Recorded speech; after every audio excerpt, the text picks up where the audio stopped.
that time. It's time for the Cummins Real Estate Show with Michele Cummins and myself, Curtis Pope. And good morning, Michele. Good morning, Curtis. Now, I have to ask you a quick question here before we get going, because you really weirded me out on Facebook this week. What happened? Well, I see this picture of you, and I'm looking at it, and I go, there's this person, and there's like 5 ladies there, and I'm looking at this, I know this person. I'm like, how do I know it? And then I clue in, and it's Kim. Kim, who I've known since I was 5. I went to kindergarten, school, all the way with. I've known her forever. And I'm like, how in the heck are Michele and Kim at the same event? How do they know each other? See what social media does? It brings us all together. It weirded me the heck out. Kim is an amazing person. I just met her at that realtor event. It was fun. It was the Barbie movie. And yeah, so I had to reach out to her and go, oh my gosh, you know Curtis Pope. And then she probably went, oh no, don't just no. You don't want to know what she said. I probably don't know. Actually, I was bugging her online after seeing that too, because I'm like, this is so weird. What is going on? Worlds are colliding here. This is just bizarre. But that, again, it shows you the power of social media and everything else, because 20 years ago, I would have no idea you guys were at an event. You would have had no idea that we knew each other. We're all like one away from each other.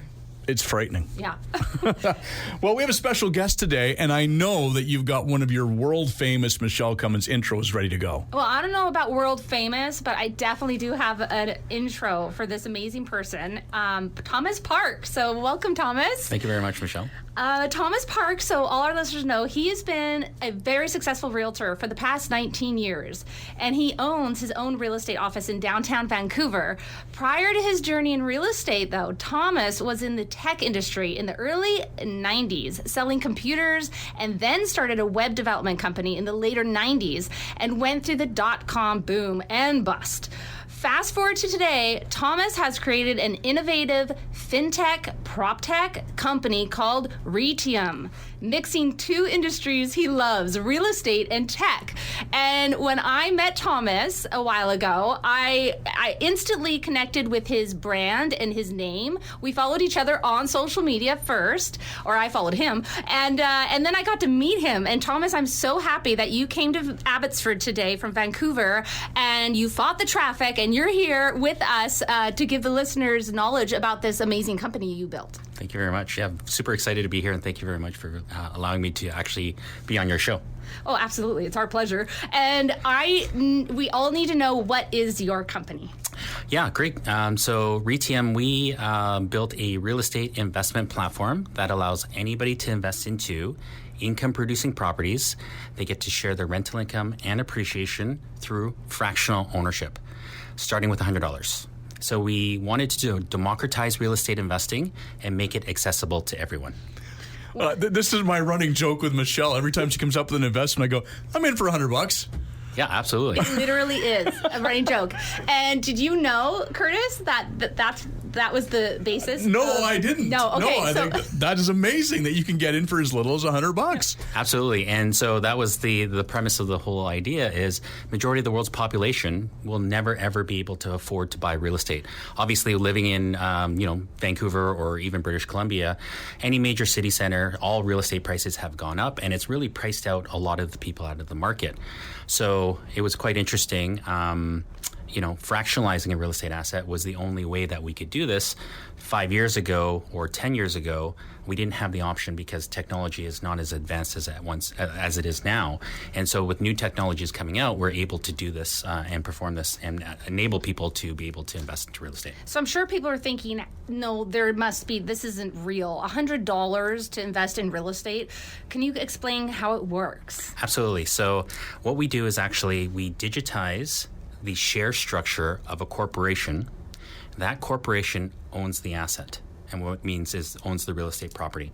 That real estate property is going to be an income producing property, so you're going to generate rental income. And then what we do is that we digitize the share structure and we attach the ID of the individual investor into that property, as well as their investment, when they paid, how they paid, and so that we're actually compliant with all security regulations in Canada and the United States. What we've done is we have to follow that rule set because we're selling shares within the corporation that owns the asset. So enabling and doing that with technology and automating it It allows us to take the micro investors to be able to invest because it's actually a paperwork nightmare. And because of technology and automation that we've created within our platform, that enables us to take the smaller investors to be able to participate and then share the rental income and appreciation. Is there dividends paid out, or how does that work? Yes, absolutely. So the dividends are paid out based upon the rental income that comes in from the property. And the types of properties that we can have on the platform are a short-term rental fund, senior housing, student housing, self-storage, multifamily properties, new construction, hotels, motels, mobile home parks. So anybody that's investing to these properties, after expenses, whatever is left over is actually paid out in distributions or dividends out to the individual investors based upon how much they invested into the property. And are these, as a Canadian, when you invest, are you only invested in Canadian properties and U.S. properties, or if I or Curtis, let's say, invests, is it a mix? So absolutely. So Canadians actually will invest into Canadian properties. However, there are structures that you can invest into U.S. properties, but you have to make sure that that structure is available. It's usually called an MFT, which is a mutual fund trust, because what you do not want to do is get taxed twice from the Canadian side and the American side. On the American platform, only Americans can invest into their deals. Ah, okay. How did you come up with the name Reitium? Oh, it's a good one. Yeah, great question. So I was, domain names are very hard to come by. I come from the tech industry in the 90s. And so everybody knows, well, a lot of people know what a REIT is, which is a real estate investment trust. And so I wanted to have that in the name. We're not essentially just a REIT, but I like the fact that it had real estate investment and trust. And I was at a conference, and at this conference, I saw this company called Reitium. And I really like the IUM at the end because it has a prestige to it, like titanium, Ethereum, platinum. And so I was sitting there, and I just thought of the name Reitium. And it was amazing because I got to register all the socials. So I got reitium.com, .net, .ai, .everything. And then also the TikTok, Instagram, Facebook, I got Reitium because it was a made-up name. And then I go to a lot of conferences, and we booth at a lot of these conferences. And what had happened was a lady came to me and said, "I love your name." And I said, "Well, why do you love our name?" And she goes, "Well, I know what a REIT is." But she goes, IUM. And people at conferences do never, ever blow my mind. But she was like, investors under management. And that's when it was the explosion. I was like, wow, I never even thought about that. But it was, and Americans love acronyms. So my whole name for Reitium is all, one acronym. So I'm super excited. And that's how we came up. Your branding is really good. Your logo is great. Thank you. Yeah.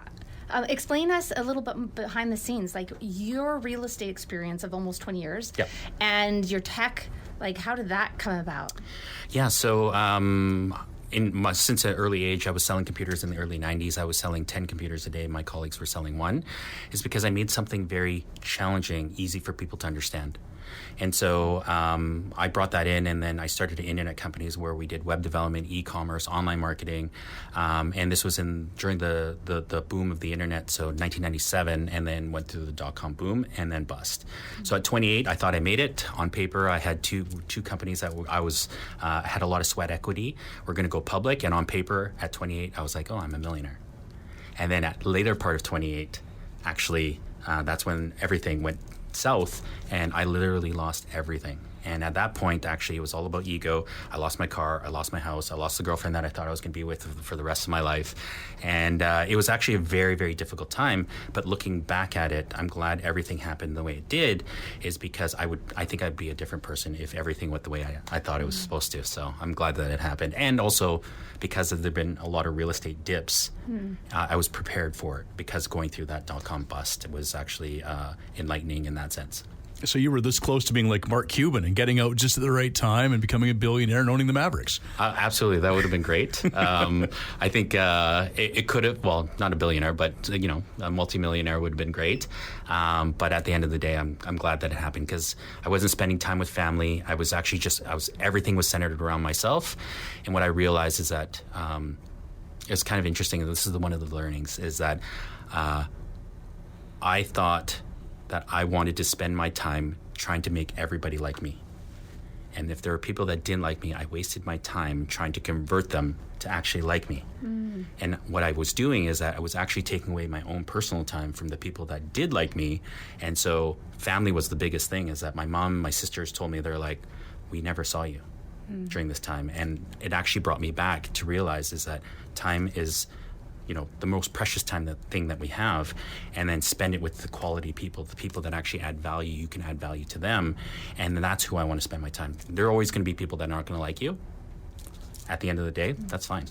I'll spend my time and my quality time with all the people that do like me, and I can actually add value to them, and they can add value to me. So good words of wisdom. Well, that was my world learnings, and if I probably hadn't gone through that .com bust, I probably wouldn't have saw that for quite some time. Learn through the hard troubles Yeah. in our lives. If we had it good all the time, we wouldn't learn. Yeah. Yeah, it's real estate, the ups and the downs and the turnarounds and the volatile. It's so volatile, and it's amazing what you've taken your personal life and you've used it really as a benefit to others as well as yourself. So that's amazing that you've offered this. I love when there's creations. You've invented this, and when we get back from the break, we're going to talk more about it, because there's so much more. Some more questions I have for you, and you got a lot of wisdom to give us. And we need to share how people can get into real estate by $100. $100. 100. Who knew? I was on to something all this time. All right, well, we'll take a quick break here, Michele. People want more information about your listings and things like that. Where can they go? MichelleCummins.ca. We're back with more right after this.